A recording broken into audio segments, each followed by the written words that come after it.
Hello world, welcome to the All Ball Show presented by Abstract Sports, where we bring sports back to life. I'm your host, Kyle Clay 2K. Long time no talk? Yeah, I get it. I haven't been here for the last 3 or 4 weeks.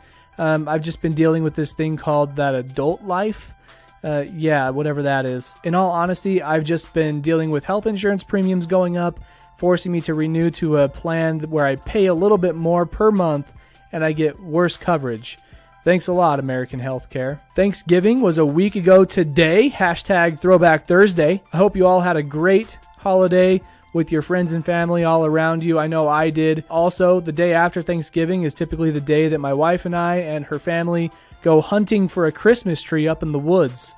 We do that around here in Idaho. It was a great success. Had to trek through 2 feet of snow to find it and then hike it off the mountain. Oh, the things you enjoy in Idaho. Am I right, city slickers? Just kidding. I love cities too. Cities are awesome. But I do appreciate Idaho and its easy access to the outdoors. But beyond all the stress from work, healthcare renewals, etc., I have found solace in watching a lot of Hot Ones.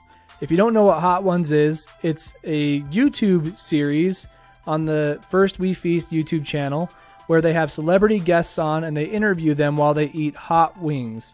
And the thing is that as the interview goes on, the wings get hotter and hotter. We're talking like up to the 2 million Scoville unit hot level. That's really hot. I've been watching a lot of this show. For example, my wife was gone to a conference for about 5 days in Orlando. And while she was gone, like typically we watch Brooklyn Nine-Nine, things like that on Hulu.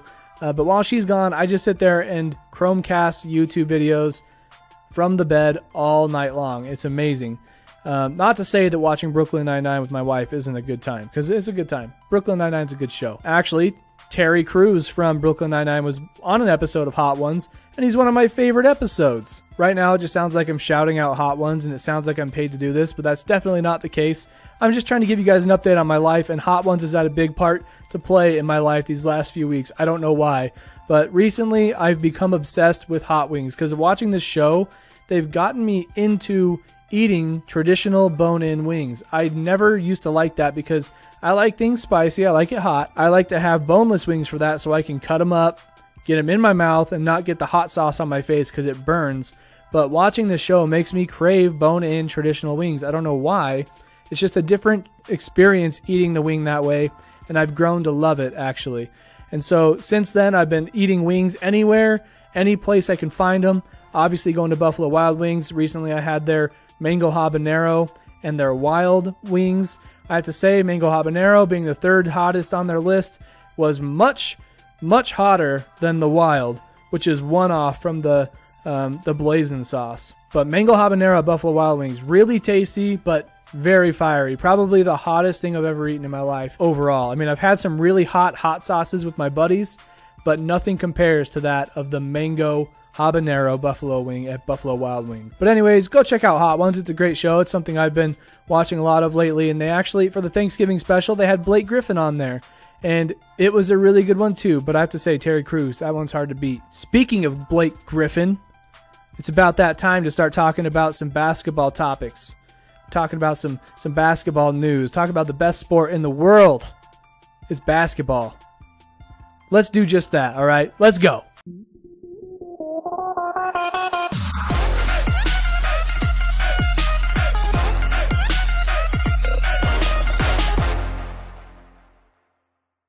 To start the show off, let's talk about the Toronto Raptors.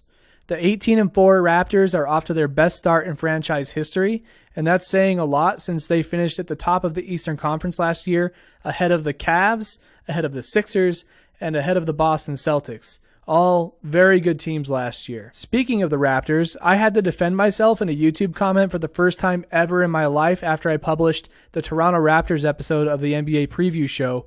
It's that show I put out about a week after the season started. And it was kind of funny. If you haven't listened to any of the NBA preview show episodes, I basically broke down all the teams in the NBA from worst to best, 15 seed to number 1 seed, East Conference, West Conference. I really did pull from basic stats on Google and Wikipedia and just talked about how their rosters were last year, what they were looking like for this year, how their stats were last year, and what they might be this year, and just made some basic predictions. And I also tried to throw in any kind of storylines that I could remember, like for the Raptors, for example, Dwayne Casey getting fired after getting the Coach of the Year award. That was a really interesting story, and I thought that was going to cause some chemistry issues, especially with their front office getting rid of DeMar DeRozan, breaking up the duo between him and Kyle Lowry, and sending DeRozan to the Spurs for Kawhi Leonard. But that clearly has not been the case. But this person who posted this comment, I think his name was Paulo Campos. I don't know who that person is. But here's what they had to say. So you basically know nothing about the Raptors, and your research is basically reading a website from last year. Thanks for coming out. They're going to fall down, but yet they are 7-1. LOL, get the hell out of here. I said that in kind of a snarky snap voice because that's what I envisioned them doing when they were saying that. But they clearly didn't get the concept of the NBA preview show. It was meant to give them a basic understanding of the teams and how they did last year so that you can try to understand how they might do this year. It's not like I'm spitting facts. I'm making a prediction. It's just a preview. It's nothing really. It's just informational. And so here is my kind response to them. You make some fair points. I was trying to give a general lay of the land of how they did last year, hence basic stats and rosters being used here. My main reason for them falling down was potential chemistry issues. Losing a good coach in Casey and breaking up the DeRozan-Lowry duo I thought would pose some problems. Clearly that hasn't been the case through the first 8 games of the season.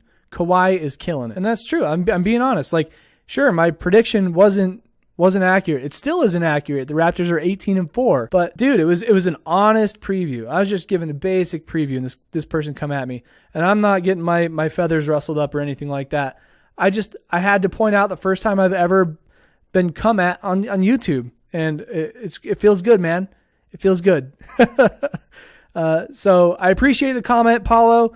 You are right. I mean, it was a very basic show. It was a very basic format. But it did help me understand how I can do better next year. I appreciate your feedback, and I'll be sure to do better. So thanks for the comment, bro. I appreciate it. But like I said, Kawhi Leonard is absolutely killing it. He's balling out. He has got 24.3 points per game so far, 8.6 rebounds per game, and I think just over 3 assists per game on his stat line. So I wanted to kind of compare his numbers from when he came into the league with the Spurs and sort of give a trajectory of his career from then and take a look at where he sits now with this current points per game after 22 games in this season. So Kawhi Leonard came into the league in the 2011-2012 season. He was with the Spurs for 7 years before being traded to the Raptors this offseason. Through the 2011-12 season, he had 7.9 points per game.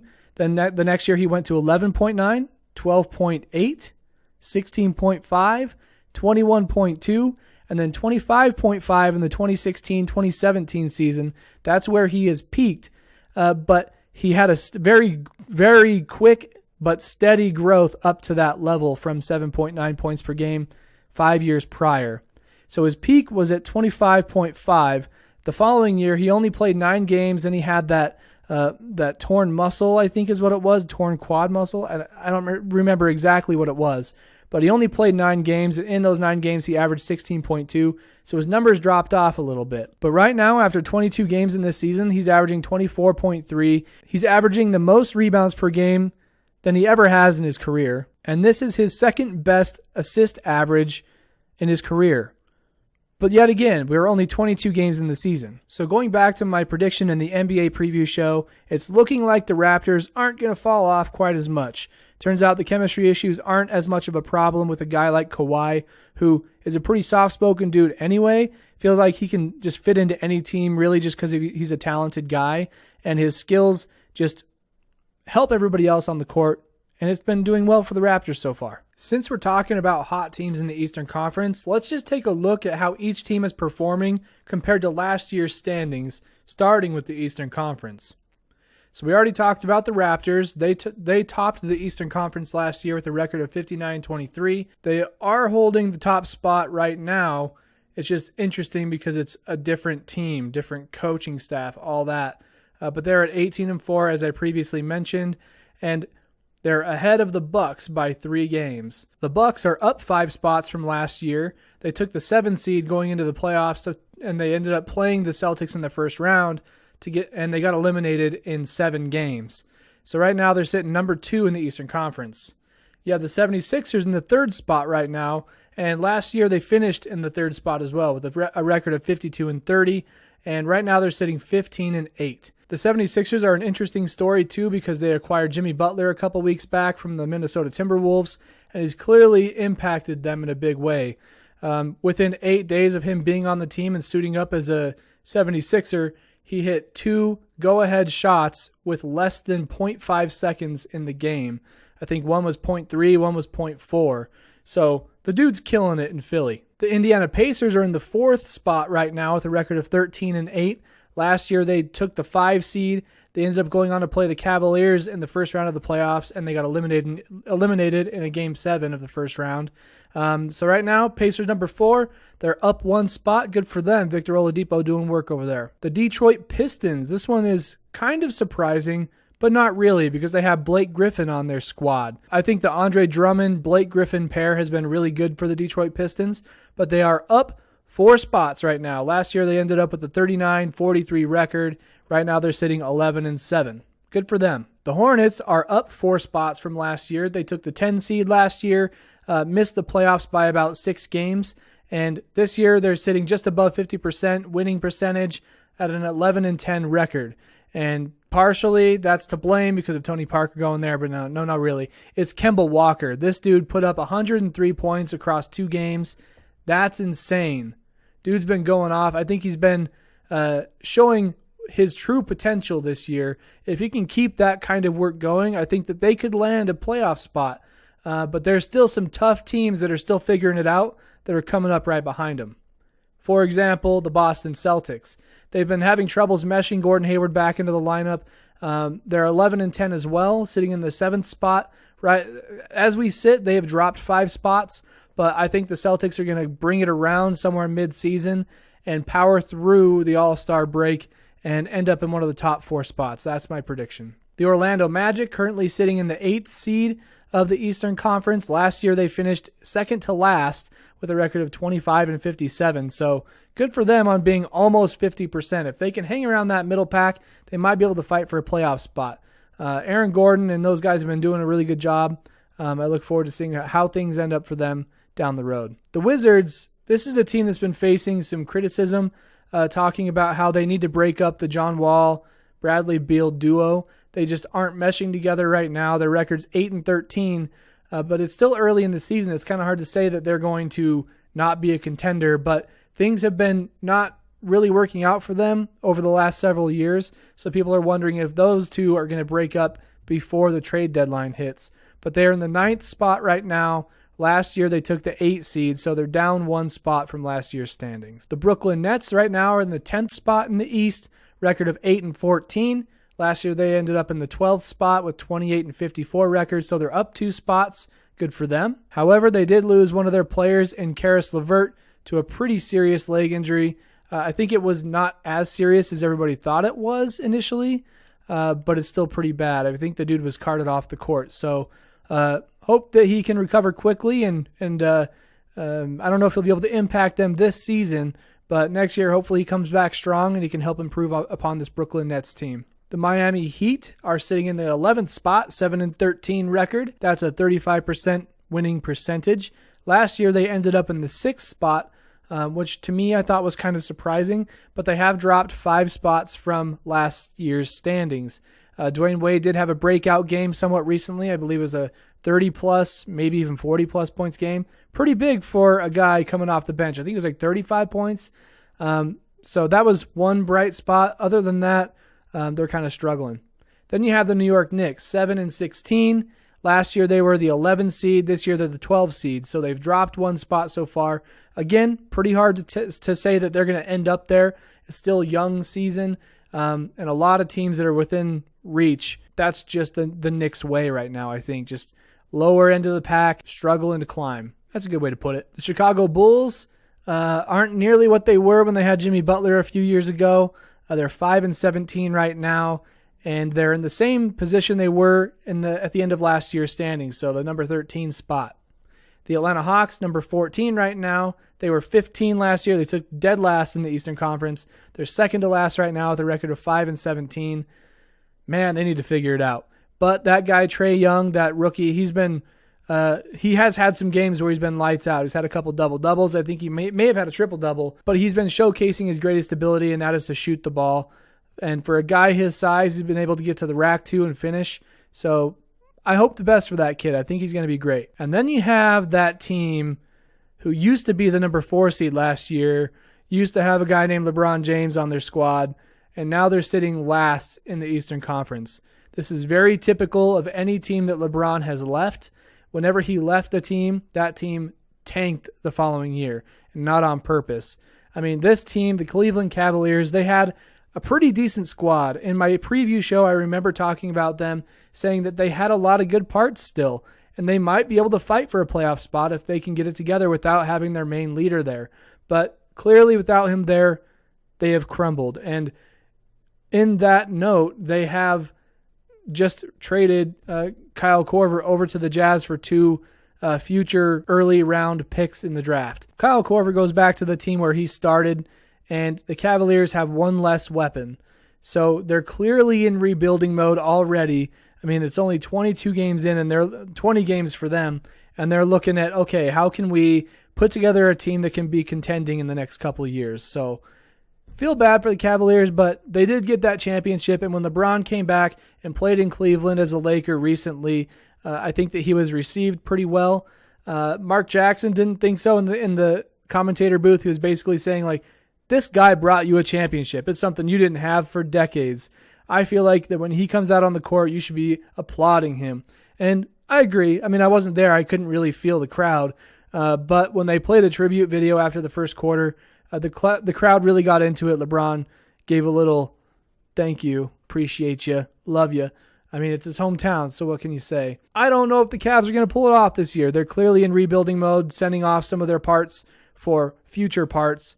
We'll see where they end up by the end of the season, but 4-16, that's pretty tough. And on to the Western Conference. Surprisingly, I don't know how, but the Los Angeles Clippers are in the top spot.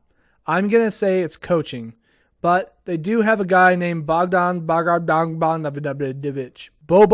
Marjanovic. That's the guy I was thinking about. But really, he's only putting in about 12 minutes a game. But the Clippers are kind of coming out of nowhere right now. I mean, some Western Conference teams have struggled, but I did not expect them to be up this high, especially this early.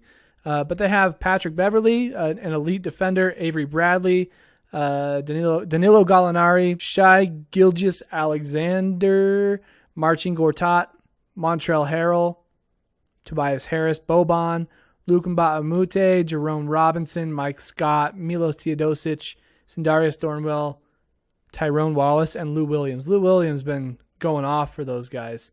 But it's just kind of like a hodgepodge group, a lot of names that you may have heard of, some maybe not. They're all doing really well. They're meshing well together, and that's really all that matters. But I just got to say, it's really surprising they're in that top spot. Doc Rivers is a great coach, but he's clearly made the best of his roster. They're sitting 14-6 right now.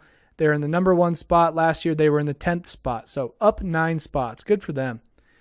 Then you have the Golden State Warriors, 15-7. They're the number 2 spot. They took the 2 spot last year in the Western Conference. They're sitting 15-7. Steph Curry's been out for a handful of games now with a groin injury. I hear that he's supposed to be returning in the next few games, so hopefully that can help them. I mean, some people might say hopefully not, but I actually like watching the Warriors play, and Steph Curry is an extremely entertaining player to watch. Revolutionized the game of basketball, stretching the floor out beyond belief. So can't help but root for a team that has done some revolutionizing in the sport. And then you have I almost said the Golden State Nuggets, but the Denver Nuggets, 14-7 right now. These guys were kind of a surprise to me as well, but they're up 6 spots right now in the Western Conference from their standings of last year. The Thunder at the number 4 spot, that's where they ended up last year. Russell Westbrook doing his thing. They obviously don't have Carmelo Anthony anymore. I think that's been good for them, and Paul George has been playing well as well. Then you have Trailblazers. The Trailblazers are 13-8. This is another team that has been talked about, similar to a Bradley Beal, John Wall situation. Two guys of similar stature, meaning like point guard, shooting guard, a duo who are dangerous together, but they can also not be very good. And so there's talks about possibly splitting up Damian Lillard and CJ McCollum. So we'll see what happens there, but I think Damian Lillard is true to Portland. I don't think CJ wants to leave either, so maybe they need to get some different parts around them. But 13-8, that's not too bad. They're sitting number 5. Last year they were in the number 3 spot, so they're still within range. And as I'm in the middle of this pack of teams here in the Western Conference, I'm looking at the win column, and from the number 1 spot all the way down to the 14 spot, there's only 5 wins separating those teams. So much like last season, we have a bunch of teams glommed together where a win can move you up 2 spots or even 3 spots depending on the wins and losses on any given night. Things could get interesting in the West. You want to pay attention to the standings for this one. Then you have the Grizzlies. They're 12-8. They've made a massive jump so far from the 14th spot last year, so they're up 8 spots in the Western Conference from last year's standings. The Lakers, we all know that they were going to be better. Things were looking a little bit ominous at first. I mean, they had a pretty slow start, but then they went on a streak where they won, I think, 7 straight. Maybe not 7 straight, but they've won 7 of their last 9 games. Their last loss was against the Nuggets, and that did not look good. The Lakers were not getting into their offense. They were just standing there, and they'd pass the ball around and then just shoot up a 3. And it seemed like they were just trying to get other players in rhythm, like taking a shot at somebody making one and then playing off their momentum. But it was just not a good look. I also saw some reports from some Twitter accounts today that were saying that LeBron James is reportedly ignoring Luke Walton's play calls. I don't doubt that. I mean, LeBron, he probably knows better, but when a coach is calling the play, at least run the play, and if it doesn't work, give him feedback and say, I don't think it's going to work because of this. Obviously, I'm not a professional athlete. I'm not a professional coach. I think when you create tension, you're going to create tension that way, and that's just not going to be good for your team going forward. So I think they got to figure it out. They got to talk to each other and communicate what's going on here and then move forward. But the Lakers are sitting at 11-9 right now.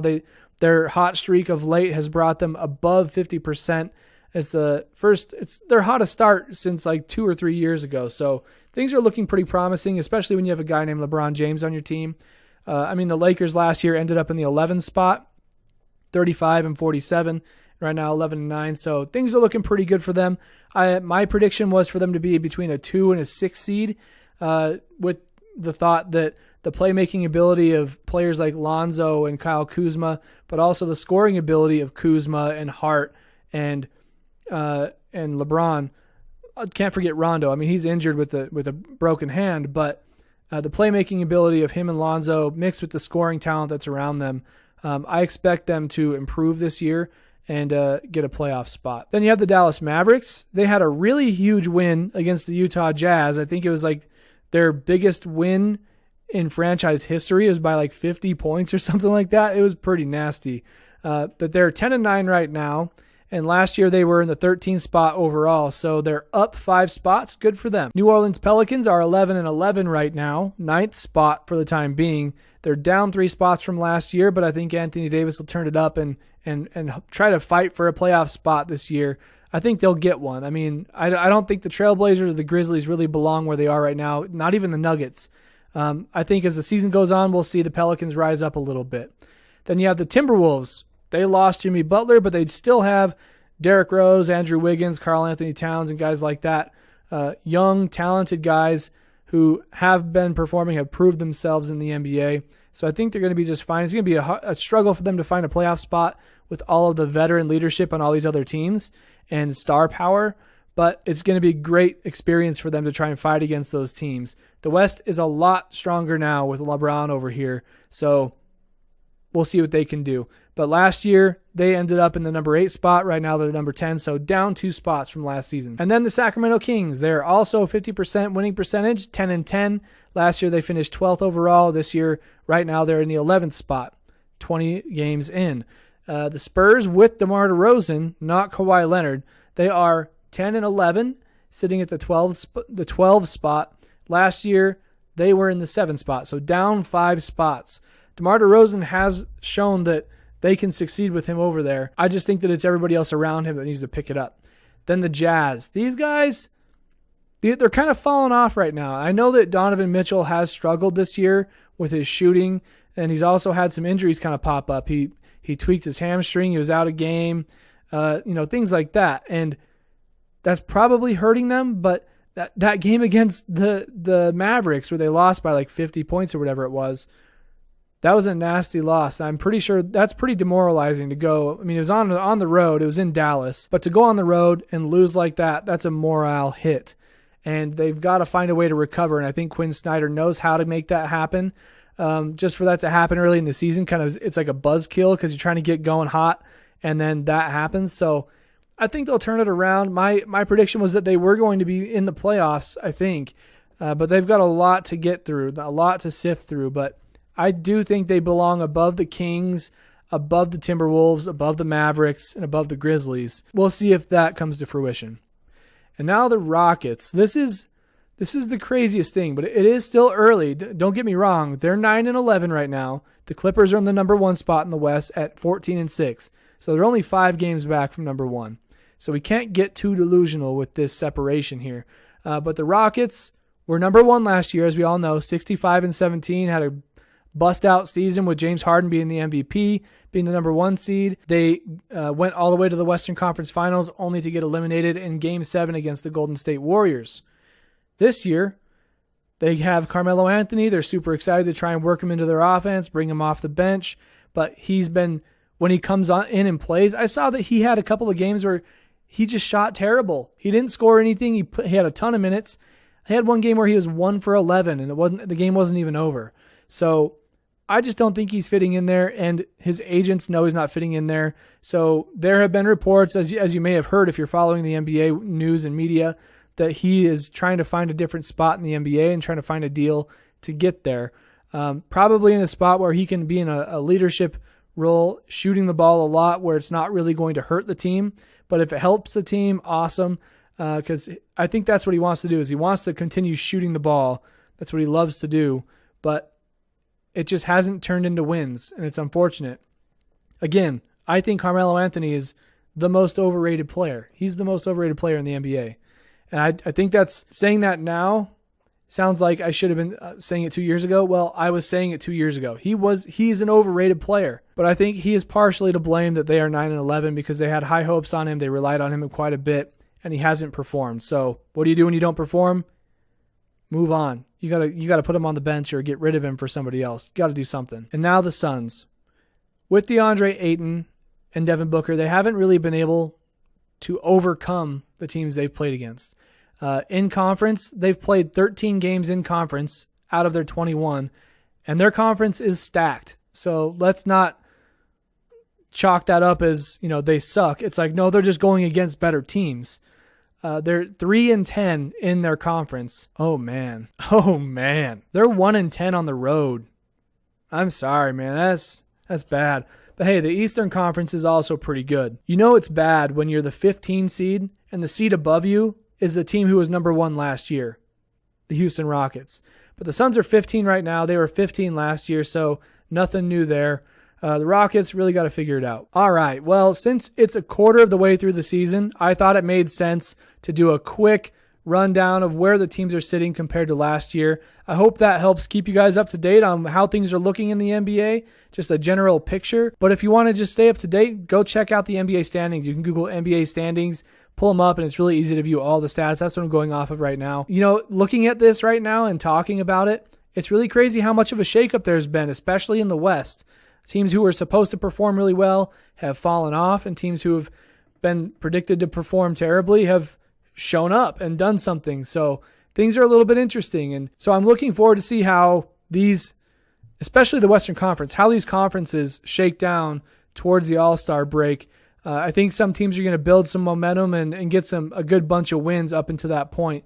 But right now, the Western Conference looking pretty bunchy, a lot of teams all in one group, and then the East is a little more spread out. So we'll see how that goes. For the final segment of this episode, I want to try something new. I'm going to call it the Most Valuable People segment. So MVP, but most valuable people. I mean, the whole point of Abstract Sports is to bring sports back to life. And with this all ball show, I want to try to do that as much as possible. And so by having this called Most Valuable People, it's still MVP, so you're thinking like most valuable player, but really most valuable person. I mean, we're all humans before we are whatever our title is, whether you're a basketball player or the president of the United States or a graphic designer. We are people first. And so this is the most valuable people segment. After a game just a couple nights ago, Russell Westbrook is walking off the court with his shoes in his hands. And as he's walking off, he just hands them to this kid who's wearing an OKC number 0 jersey, repping Russell Westbrook with some face paint. And this kid grabs his shoes and he's just cheesing, man. He's just smiling. And the camera gets put in his face and he's just dancing around like, yay! Clearly the happiest kid alive at that moment. Very cool moment for that kid. I mean, I've been in situations like this before where I went to a Jazz game where the Raptors played the Jazz in Salt Lake City, and the Hakeem Olajuwon was on the Raptors at the time, and I knew he was a legend. I had heard about Hakeem, the Dream, Olajuwon, and he was coming by like autographing everybody's tickets and everything, and I'm like reaching out there. I'm pretty little. I mean, I was in like 4th or 5th grade. I'm reaching out there trying to get him to sign my ticket. He signs everybody's but mine, and I was really sad. I was like, what the heck, man? What the heck? You know, I mean, I didn't know Hakeem enough to be super upset. I was pretty young too, so I was just like, whatever. But that could have been a lot more important to me. Hakeem could have been my new favorite player. But just the idea of looking up to a player and then receiving a personal gift from them in person, that is so cool. That kid who got his shoes, he's going to remember that for the rest of his life. No doubt. And the other most valuable person I want to highlight is Steph Curry. A young fan asked Steph Curry to make some of his sneakers available in the girls section, and Steph Curry replied with his own handwritten letter. So here's what her letter read. It says, "Dear Stephen Curry, my name is Riley, just like your daughter, smiley face. I'm 9 years old from Napa, California. I'm a big fan of yours. I enjoy going to Warriors games with my dad. I asked my dad to buy me the new Curry 5s because I'm starting a new basketball season. My dad and I visited the Under Armour website and were disappointed to see that there were no Curry 5s for sale under the girls section. However, they did have them for sale under the boys section, even to customize. I know you support girl athletes because you have 2 daughters and you host an all-girls basketball camp. I hope you can work with Under Armour to change this because girls want to rock the Curry 5s too. Sincerely, Riley Morrison." Man, that's so cool. It's in her handwriting and everything. I love it. And so Steph Curry replied with this. He said, "Hey Riley, I appreciate your concern and have spent the last 2 days talking to Under Armour about how we can fix the issue. Unfortunately, we have labeled smaller sizes as boys on the website.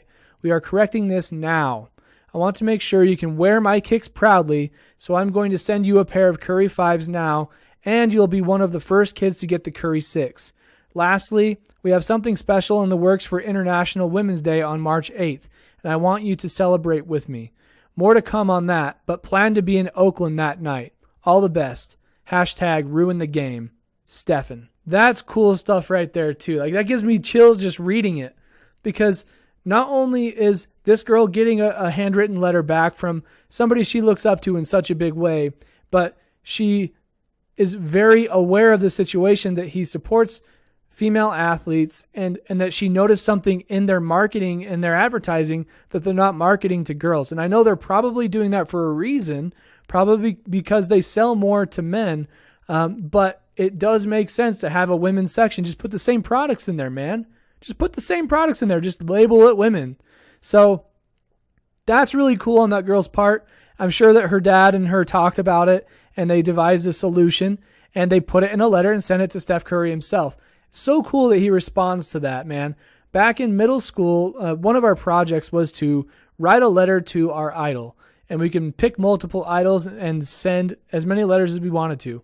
And at the time, I sent them to people who I knew and I thought would respond. You know, I sent one to Vince Carter, I sent one to Shaq, I sent one to Kobe, sent one to Michael Jordan, and I got an automatic mailer back from Vince Carter. It was like it was printed out on a postcard type of thing, like an automatic response like you would get in an email. That's it. That's all I ever got. I think it came with like a 10% off thing from the Raptors store or something like that. I never used it. But that is so cool. I mean, they did put it on Instagram, and I think that's how he caught wind of it. So it's a lot easier for athletes to connect with their fans these days. Something that I didn't have the privilege to have when I was younger. So by putting this on Instagram, they were able to get in touch with Steph Curry. They're going to get to go to a game. She's going to get some Curry 5s and 6s, one of the first to own them. That is just so cool. And those are your most valuable people for this episode. And that does it for this edition of the All Ball Show, presented by Abstract Sports, where we bring sports back to life. I'm your host, Kyle Clay 2K. Be sure to follow the show on Twitter and Instagram at All Ball Show. And you can follow me as well on those two outlets at Kyle Clay 2K. Be sure to subscribe to our YouTube channel. If you haven't already, drop a comment. Let us know what you think. Check out our Anchor channel where we post our audio-only content. And if you want to support us as more than just a reader, listener, or viewer, head on over to our website. Go to abstractsports.com/support. You can make a one-time gift there, or you can buy a t-shirt to support the brand and rep the brand at the same time. That does it for me. I hope you guys have a good rest of your week. I hope to see you next week. All right. Peace out.